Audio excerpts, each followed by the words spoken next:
Jean Manning is a journalist who stumbled into a strange world when she started asking questions about alternative energy sources and heard the story of an early 20th century inventor named Nikola Tesla.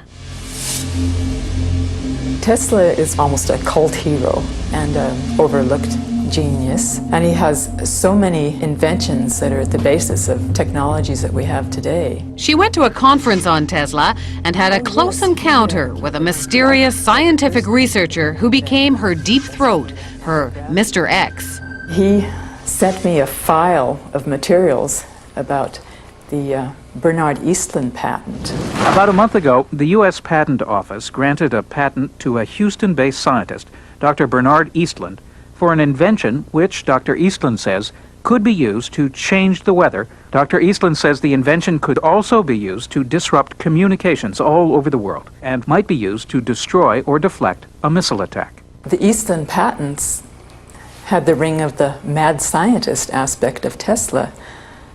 Tesla talked about this Tesla shield around the planet and talked about particle beam weaponry, something called a death ray. Death ray? Jean wasn't sure where all this was leading until Mr. X called again. And he said, the maniacs are actually going to do it up in Alaska. Mr. X's maniacs were in the U.S. Pentagon, and he was convinced they were conspiring to build Bernard Eastlund's Sky Zapper under the guise of a nice little research project deep in the Alaskan bush called HAARP.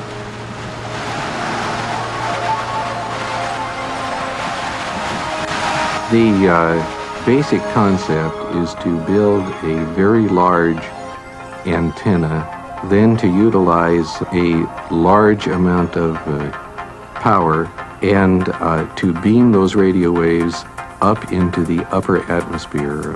Have you approached the Pentagon with this invention? Yes, and what I'm not at liberty to tell you is the details of what that interaction has been. The word spread through the Alaskan bush, and soon a band of suspicious Alaskans set out to warn people about what they saw as the U.S. military's secret agenda.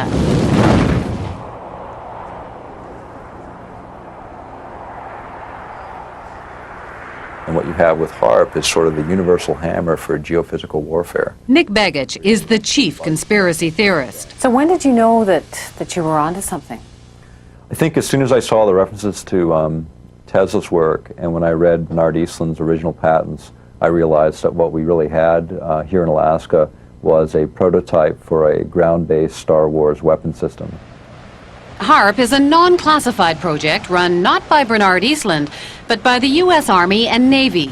The official HAARP story is told by one man, John Heckscher. It consists of several types of transmitting instruments and numerous scientific instruments that study the natural ionosphere and the ionosphere that has been perturbed by the instruments that we are building. The ionosphere is a sea of electrically charged particles in the upper atmosphere, and the instrument is a powerful radio wave transmitter. Does it have any military applications? The site itself is strictly a scientific research site. Perhaps the outcome of some of the science, perhaps some of the results, could be applied in to military systems.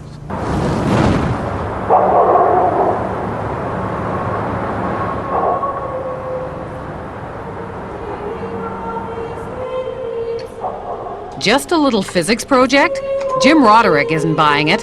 He's been gunning for the real goods on HAARP, and his weapon is the internet. The military is incapable of doing pure science.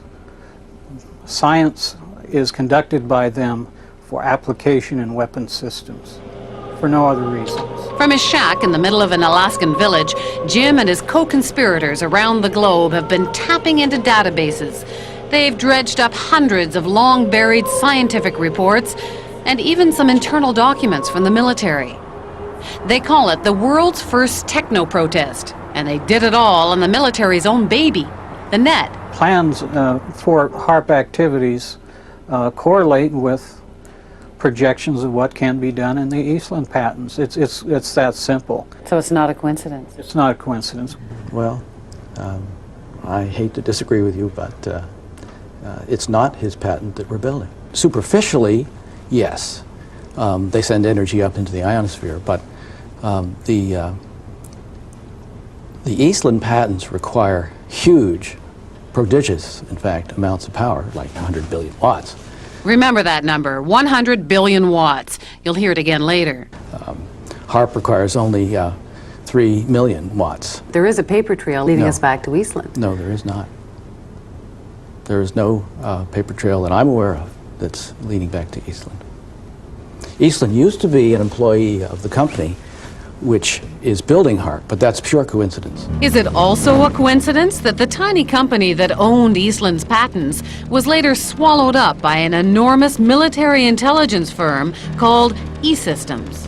2.1 billion in annual sales, 1.8 billion of that, with a B, was to military intelligence groups, CIA, NSA, and others. And of that, 800 million were black projects, so secret that even the United States Congress didn't know what they were. E-Systems was then swallowed up by Raytheon Corporation. It too specializes in super secret contracts with the Pentagon. Why would Raytheon be so excited about this? Well, it's a ground-based Star Wars weapon prototype. For them, it represents potentially billions and billions of dollars. So how would you describe this world of E-Systems and Raytheon and HAARP? Dark.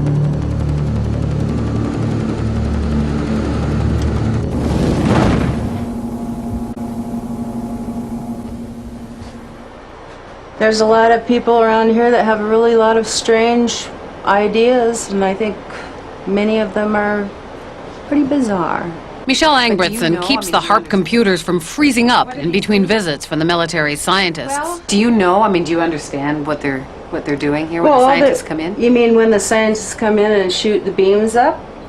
Yeah, they're shooting the beams up, and I think that heats a little small space in the ionosphere, and then you've got guys that are sitting on computers, and you got people putting up weather poles that measure weather and everything like that. I mean, there's something spooky going on here.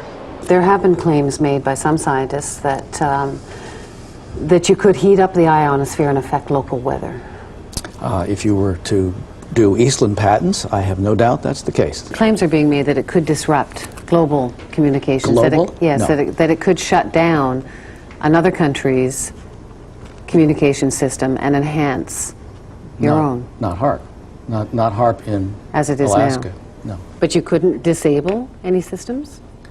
Those that use, if the systems used a path which was accessible to the HAARP beam, yes. Starting to sound like Eastland's invention to you? Well, remember, John Heckscher says HAARP has nowhere near the power levels Eastland talked about. It seems like this entire thing has been a matter of disinformation. Eric Nashlin understands the military. He spent 15 years in the service as a radio engineer. He knows deception. It came to our attention that there was a document, a technical memorandum, I think it was 195 or something like that. And reading right in the front of it, they said that, bottom line, although this is here, it does not constitute publication. It doesn't exist. It basically doesn't exist, so it was kind of like, wow, here's the document that doesn't exist. We're talking several hundred pages of document that, you know, doesn't exist on a project that is completely unclassified and open to the public. We got it through friendly folks in the right spots, but it really lays out, these are notes from a conference that really break down where they were going to use this technology and how this technology was going to be applied. Remember the 100 billion watts debate? Well, for Nick Begich, this document was pay dirt. And in the document that we uncovered, the actual desired level of these researchers is 100 billion watts, and there we're talking something closer to the order of what Bernard Eastland envisioned. You must be familiar with Technical Memorandum 195, which talks about a desired level of 100 billion watts. Which memorandum? Technical Memorandum 195. I'm not familiar with that number. Well, it's about 600 pages. And I mean, you may not acknowledge it because it hasn't been published, but it exists. I've seen it. I don't know what Technical Memorandum 195 is, because I haven't seen it. This is a published document. It's non-released. And it's the word games that John Heckscher plays and the word games the United States military plays, and it's the word games they continue to play, and those are the things that need to end. Zap incoming missiles, disrupt global communications, and engineer the weather. And ready? There's one more. Some people believe the technology being tested here could be used for sinister projects involving humans. Radio waves messing around with people's brain waves. And guess what? The military denies this one, too.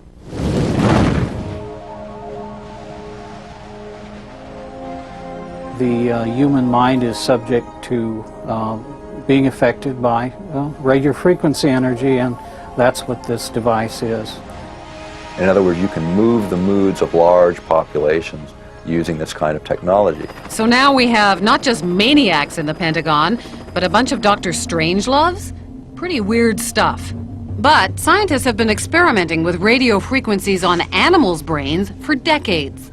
And the military has followed it all very closely, especially once it found out the Russians were onto it. It was all kept a deep, dark secret by the two superpowers. Back in the 60s, the Soviets began zapping the American embassy in Moscow with a low-frequency beam. No one knows for sure what they were up to, but one theory is that they were trying to mess with people's central nervous systems.